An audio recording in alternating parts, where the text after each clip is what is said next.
I'm Lisa from Radnor Memorial Library with a family wellness tip for you. Today I'm going to share some information about the Museum Pass program at Delaware County Libraries. To learn the details about the Museum Pass program, if you go to the Radnor Library webpage and you can look under Books and Collections, and then it's just the second one down gives us the Museum Pass program. So on this page it gives you all the details that you would need. There's for example, the 7-day loan period. When your pass gets returned to the library, you would bring it into the building rather than into the book drop. And the one thing about museum passes is when you want to place them on hold, you just need to give a phone call to the library. It's a little different than when we put a book on reserve and you can do it automatically yourself. The nice thing about that is when you call, one of the circulation staff will be able to tell you which passes are currently available and present on the shelf. When you go down this page, you can see some information about which passes are in the library's collection at the moment and how many people are allowed to visit the museum with that particular pass.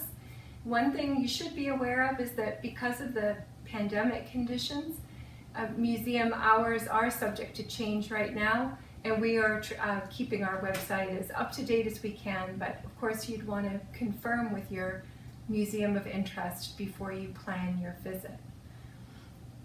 Before you're going to the museum, once you secure your pass and you're getting ready to visit, one thing that you might enjoy doing, especially if you're bringing young children with you, is to first visit the museum online.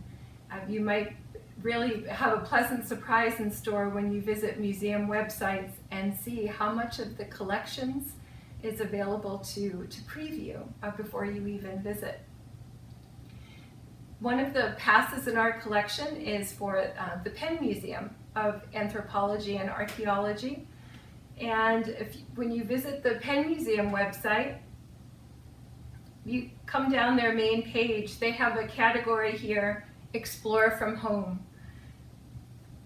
When you explore in this area, you can see that there are anthropology activities as well as very short, these digital daily digs are very short explanatory talks about items that are in the museum's collection.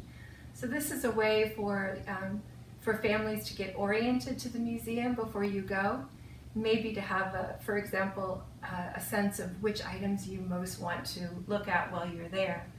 And these are also great activities just to explore from home on a rainy day, even if you do not have a museum pass to borrow, but just for something fun to do. Another website that's similarly well equipped is for the Academy of Natural Sciences.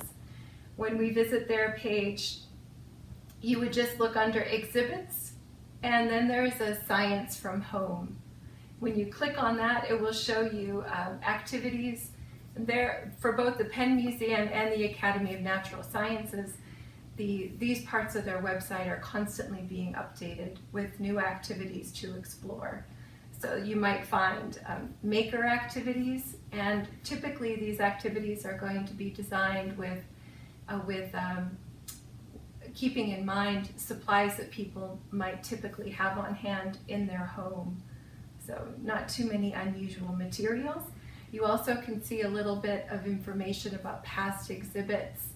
And this again makes a really nice jumping off point for just exploring what's on offer at the museum, so that when you go, it's maybe a little bit less overwhelming. You can focus on the areas of greatest interest to your family. There are several other websites that have at-home activities that are related to passes that we have on offer. So I encourage you to check out the list of available passes and see which one most appeals to your family, and you have a free, fun activity to engage in for something different to do. I hope you have a great day.